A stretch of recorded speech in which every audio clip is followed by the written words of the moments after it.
2007 सालदेखि अहिलेसम्म 75 वर्ष भयो। 75 वर्षमा नभएको काम 6 महिनामा कति गर्न सकिन्छ त्यो सकेसम्म गर्ने हो। जनताको आशा त धेरै छ तपाईबाट। आश गरेर हुँदैन। नेपालीहरू धेरै आश गर्छ क्या, आफूले चाहिँ काम गर्दैन, आफूले काम गर्दैन, आश मात्र धेरै गर्छन् हैन। म जनतालाई म के भन्छु भने धेरै आश नगर्नुहोस्, धेरै आश नगर्नुहोस्, जे जति सकिन्छ गर्ने हो हैन। आखिरमा मरेरै जानुपर्ने कुरा हो, जिन्दगीमा सकेसम्म राम्रो काम गर्ने। I heard you got a new man, I see you taking a pic. Then you post it up, thinking that it's making me sick. चाहिँ सेवा सुविधाहरू छोडिरहनु भएको छ, हजुरको केही छ त्यस्तो मन्त्रीहरू भन्दै गर्दाखेरि? अब सेवा सुविधा मलाई केही पनि चाहिन्न। म चाहिँ अब मन्त्रालयमै बस्ने हो, त्यहीँ ओछ्यान लाउने हो, त्यहीँ सुत्ने हो।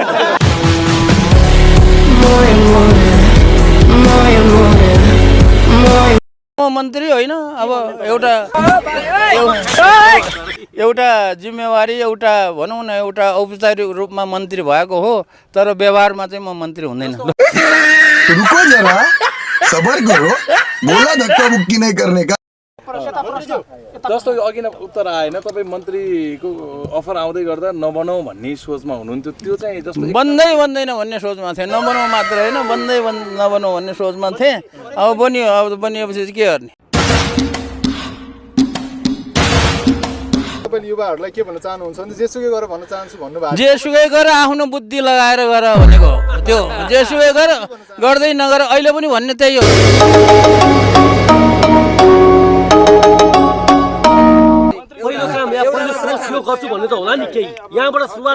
पहिलो काम चाहिँ मन्त्रालयमा गएर अब के छ त्यो कुरा बुझ्ने हो।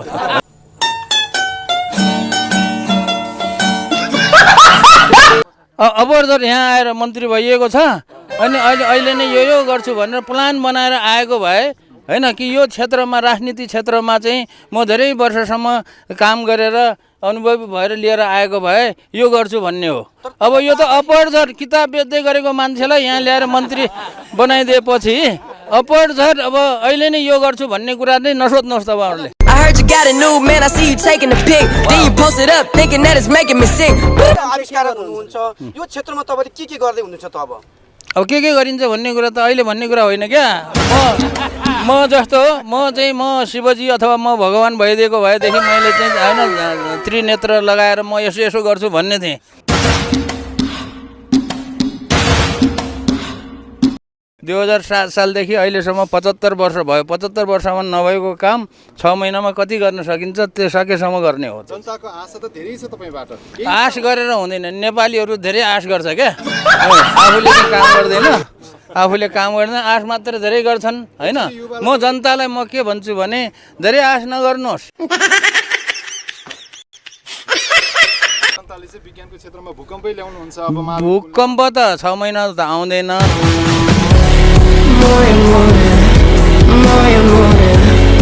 हिजोसम्म चाहिँ निर्वाचनको प्रक्रिया नै थियो, चुनाव चिन्ह पनि पाएको थिएन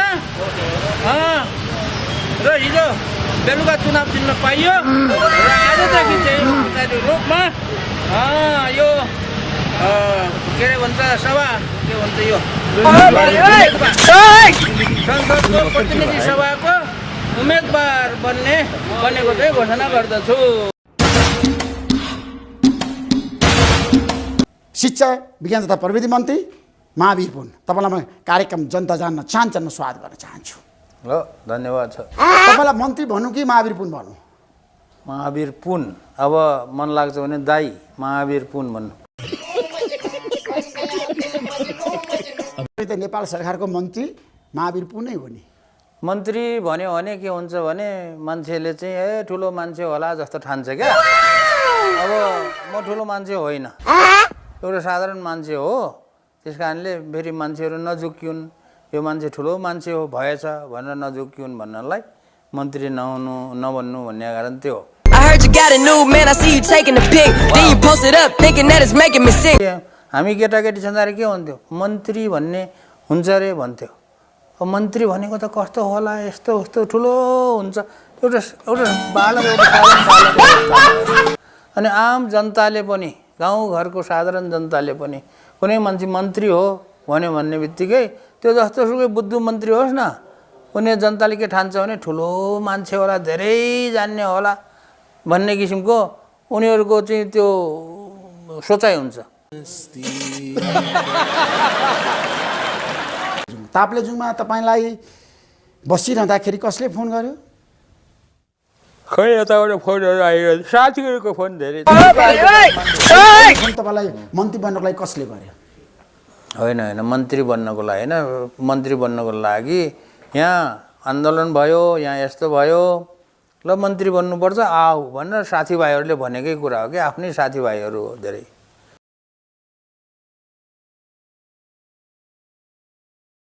तपाईँलाई मन्त्री बन्नको लागि पहिलो प्रस्ताव गर्ने व्यक्ति प्रधानमन्त्री सुशीला कार्की हो।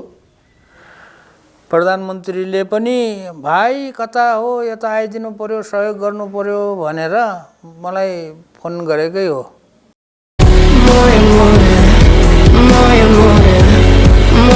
मैले भने म त हुँदैन, अब चाहिँ कोही त्यस्तो मान्छे चाहिन्छ भनेदेखि म पनि खोजिदिउँला चाहिँ भनेको हो। भनेको चाहिँ सुशीला कार्कीले म चाहिँ हामी बाटोमा आउँदाखेरि कता कुन बाटोतिर चाहिँ फोन आएको चाहिँ हो। I heard you got a new man, I see you taking a pic. Then you post it up, thinking that it's making me sick. अब तपाईँलाई काम गर्न कुनै समस्या छैन, तपाईँले चाहनुभयो भने चमत्कार गर्न सक्ने व्यक्ति हो तपाईँ। कसरी ल बताउनु त, चमत्कार ल बताइदिनु। कुशल व्यक्ति, सफल व्यक्ति। अब आफै मन्त्री बन्नु भएको छ नि, आफ्नो हात जगन्नाथ।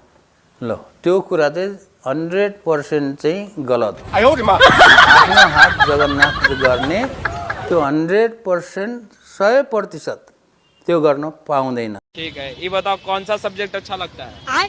कौन सब्जेक्ट अच्छा लगता है? तपाईँ चुनाव लड्ने कि नलड्ने? म नलड्ने, 70 वर्ष। साला कर क्या रहा है यहाँ पे? जाने कि नजाने? नजाने। तपाईँलाई युवाहरूले बोलायो, नजाने कुरा नजाने, चुनावमा जाँदै नजाने? नजाने, दल नहीं ये मजाक हो रहा है, एक सेकंड यार, मजाक हो रहा है। नलाग्ने। नलाग्ने।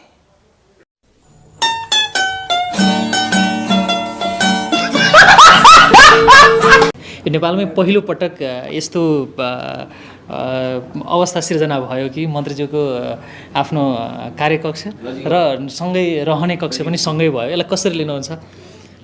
सजिलो, हजुरको बेडकै छेउमा बसौँ जस्तो लाग्यो।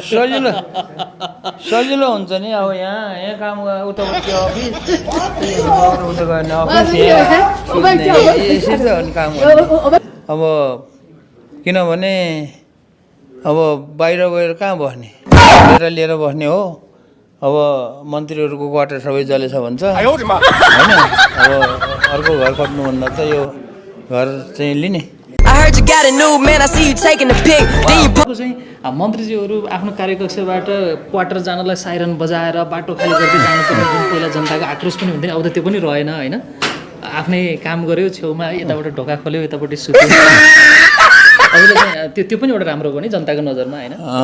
बाटोमा अलिकति भिड होला, तर साइरन चाहिँ हुँदैन मेरो गाडी। I heard you got a new man, I see you taking a pic. Then you post it up. अझ तपाईँ त यस्तैको पनि सुत्नुहुन्न थियो। भुइँमा हो मेरो त। सुत्नुहुन्थ्यो अरे। अहिले पनि छैन नि, कहिले गयो भने सुत्ने ठाउँ अहिले पनि गयो। तपाईँको साथीहरू अहिले यहाँ बनाउँदै गर्दा अलिकति त्यो मनमा सङ्कोच डर मान्दैन थियो, दाइ यतिकोमा सुत्नु हुँदैन कि भनेर? ओहो खै फोटो खिचेर ल्याउनु पर्ने। म त यस्तोमा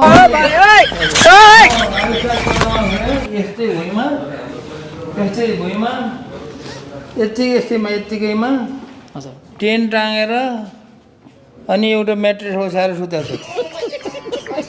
यस्तैमा साधारण लाइफ जिउन परेर यस्तै हुर्केको, यस्तै गरेर हुर्कियो होइन। यस्तै हुर्किएपछि अब यस्तै भयो अब के अन्त।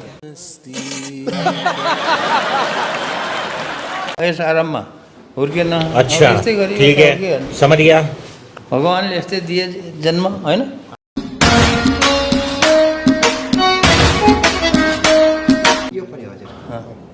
झोलामा पनि छ मेरो। ल हजुरको कार्यकक्ष चाहिँ यताभित्र छ होइन? एकचोटि म हजुरसँगै कार्यकक्ष पनि गएँ। यो त 5 स्टार होटल जस्तोमा सुत्न पाइन्छ। 5 स्टार होटलमा पनि रुम ठुलो छ, यस्तो चिटिक्कको छ, बेड ठुलो छ। हेर्नु म आविष्कार केन्द्रमा त्यो भुइँमा सुत्ने मान्छे, खाटमा सुतेर। म आविष्कार केन्द्रमा त्यो भुइँमा सुत्ने मान्छे, खाटमा सुतेर। I heard you got a new man, I see you taking a pic. Then you post it up, thinking that it's making me sick. I see you calling, I be making it quick. I'ma answer that shit like I don't